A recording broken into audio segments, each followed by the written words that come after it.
قبلہ یہ یاد رکھیں، بعض چیزیں ایسی ہوتی ہیں جن کے لیے دلیل جو ہے وہ مانگنا یہ بے وقوفی ہے، جن کے لیے دلیل کی ضرورت نہیں۔ ان میں سے سب سے پہلی بات ایک ذہن میں بٹھا لے، مجھے اللہ کو ایک ماننے کے لیے کسی دلیل کی ضرورت نہیں ہے۔ سب سے کوئی جتنا مرضی جو آپ کو قائل کرنے کی کوئی نہیں، بھائی مجھے ضرورت ہی نہیں ہے، میرے نبی نے کہہ دیا، اللہ ایک ہے، بس بات ختم ہو گئی، بات ختم ہو گئی۔ دلیلوں کے اندر آپ پڑھیں گے قبلہ تو اتنا بیڑا غرق ہو جائے گا، اتنا بیڑا غرق ہو جائے گا۔ آج سے 10 سال پہلے اتنے بڑے فتنے نہیں تھے جو آج فتنے کھڑے ہو گئے۔ 10 سال پہلے ایک مسلمان یہ کہتے ہوئے الصلاۃ والسلام علیک یا رسول اللہ کہتے ہوئے بالکل نہیں گھبراتا تھا، آج ان کی ٹنگا کمر لگ جاتی ہے۔ آج وہ کہتا ہے پتہ نہیں میں صحیح بھی پڑھ رہا ہوں کہ نہیں پڑھ رہا، پتہ نہیں ہے میں مصطفیٰ جان رحمت پہ لاکھوں سلام، شمع بزم ہدایت پہ لاکھوں سلام، ہاں جی جس سہانی گھڑی چمکا طیبہ کا چاند، اس دل افروز سعد پہ لاکھوں سلام پڑھتے ہوئے ہمارے سینے ایسے کشادہ ہو جاتے تھے، آج پڑھنے موت پہ جاندی۔ پہلے ہم اپنے ماں باپ کے جنازے فخر سے کندھوں پر اٹھا کے لے کے جاتے تھے، آج چکدیاں موت پہ جاندی ہے، ایمبولینس منگاؤ جی اتنے لے کے آؤ۔ پہلے ہم فخر کے ساتھ ماں باپ کے جنازوں کے بعد دعائیں کرتے تھے، مغفرت کی دعائیں کرنی، کبھی کل کی صورت میں اصل ثواب کرنا، کبھی ساتے کی صورت میں کرنا، کبھی 40ویں کی صورت میں کرنا، اور اس کی وجہ سے نہ صرف اس ماں باپ کو اپنے عزیز کو فائدہ پہنچانا بلکہ تمام امت مسلمہ کے لیے بخشش کی دعائیں کرنا، خیرات کرنا، ہاں جی اصل ثواب کرنا، یہ سارا کرتے ہوئے ہمارے کبھی دلوں کے اندر کوئی شک نہیں پیدا ہوا تھا۔ اب جناب سارے معاملات گڑبڑ ہو گئے، اب وہی چیزیں جو ان کے لیے سامان بخشش تھا آج ہم اس کو بالکل جو ہے نا جی جرم سمجھتے، جرم سمجھتے۔ اوے بندہ خدا کیا ہو گیا تجھے؟ تیرے نبی کو پکارنے کے لیے تجھے شرم آ رہی ہے؟ تجھے سرکار دو جہاں صلی اللہ علیہ وسلم پر درود پڑھتے شرم آ رہی ہے؟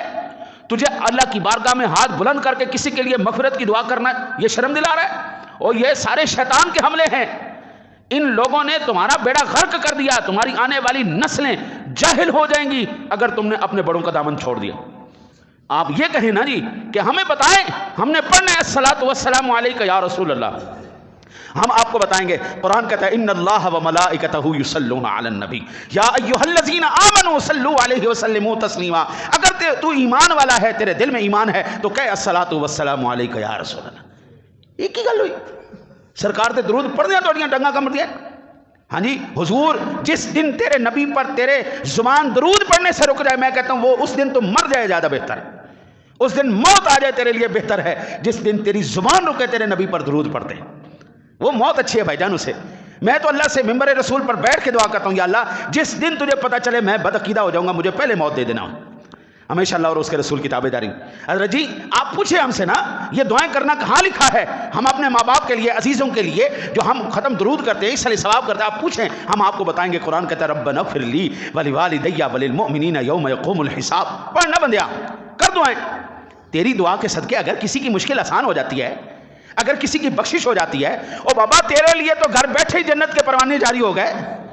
تیری وجہ سے کسی کی مشکل آسان ہو گئی، تیری وجہ سے کسی کی پریشانی دور ہو گئی، تو جس کی وجہ سے پریشانی دور ہوئی ہے کسی مسلمان کی، کیا اللہ تجھے محروم رکھ دے گا؟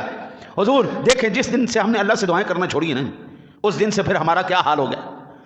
ہمارا پورا ملکی سطح پر بیڑا غرق ہو گیا۔ آپ کی تجارتیں بند ہو گئی، آپ کے کاروبار بند ہو گئے، آپ کی ہر شے بند ہو گئی۔ بڑے سے بڑا کاروباری آدمی، بڑے سے بڑا سرمایہ دار آدمی اس وقت پریشانی میں بیٹھے، ان کی ہر چیز بابا یہ تو لینی کی دینی ہے، تو آج اللہ کے تابع دار ہو جا، لے شام تو پہلے اللہ دی رحمت نام نازل ہونے تک گل ہوئی نہیں جی کرنا تھا بابی۔ پوری ملت اس وقت پاکستان صرف ایک دفعہ یہ کہہ دے یا اللہ میری توبہ، بس اتنے الفاظ کہہ دے، خدا کی قسم شان سے پہلے رحمتیں شروع ہو جائیں گی۔ تمہارے ملک میں کوئی شے سکون میں ہے؟ ڈالر اس کا پتہ کوئی نہیں، سونا ان کا پتہ کوئی نہیں، سبزیاں تواڈے ملک چ کوئی نہیں، کھان پین دی اشیاء خورد و نوش سکیاں ہون یا تازیاں ہون وہ سارے ملک چ کوئی نہیں۔ حضور پھر لے کے پھر دے تسی، کیا ہے کیا آپ کے پاس؟ اس لیے یاد رکھیے اللہ سے پناہ مانگو ان چیزوں سے، ٹھیک ہے نا جی۔ اور دعا کرتے ہیں اللہ تعالیٰ اپنے حبیب کریم علیہ الصلوۃ والتسلیم کے صدقہ ہمیں جن چیزوں سے، آج کا موضوع جو تھا نا جی وہ یہ موضوع تھا، جو بعد میں ساتھی ہیں وہ سماعت فرما لیں کن کن چیزوں سے اللہ نے ہمیں کہا پناہ مانگنی ہے۔ اور اگر خلاصہ میں آپ کو عرض کر دوں، سورہ فلق اور سورۃ الناس یہ وہ دو صورتیں ہیں جس میں اللہ تعالیٰ نے ساری چیزوں کے بارے میں آپ کو حکم دیا ہے، بندہ اس طرح پناہ منگنی، اس طرح منگنی، اس طرح منگنی، ٹھیک ہے نا جی؟ تو گھر میں جا کے آج کم از کم جتنے یہاں پہ بیٹھے ہو نا، یہ دو صورتیں ترجمے کے ساتھ پڑھ لینا، آپ کو آج کی تقریر سمجھ میں آ جائے گی۔ اللہ سے دعا ہے اللہ آپ کو مجھے عمل کی توفیق عطا فرمائے۔